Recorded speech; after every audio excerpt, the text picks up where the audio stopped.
Match qui par ailleurs fait craindre des débordements, notamment en région parisienne. Et ne pas revivre les mêmes scènes que samedi dernier après les quarts de finale. Les manifestations de joie des supporters marocains avaient été émaillées d'incidents. 10 000 policiers mobilisés ce soir, dont plus de 2 000 rien qu'à Paris.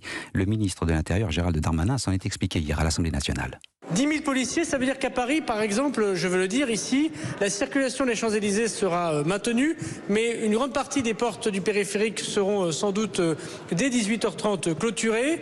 Et nous aurons évidemment, avec la RATP, avec la SNCF, un certain nombre d'actions de fermeture de stations de métro ou de gares de RER pour pouvoir soit acheminer, soit pour pouvoir empêcher d'acheminer un certain nombre de personnes sur les grandes places de nos villes de France et singulièrement à Paris.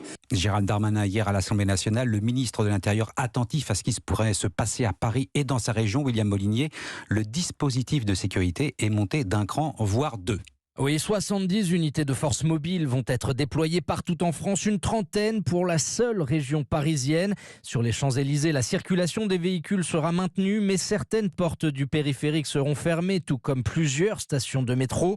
Les forces de l'ordre redoutent surtout les violences et les dégradations dès le coup de sifflet final, si bien que selon nos informations, les préfets ont reçu l'ordre de faire inspecter en amont les parties communes des immeubles qui pourraient abriter des mortiers d'artifice ou des projectiles, spécifiquement dans les quartiers où il y a eu des incidents la semaine dernière.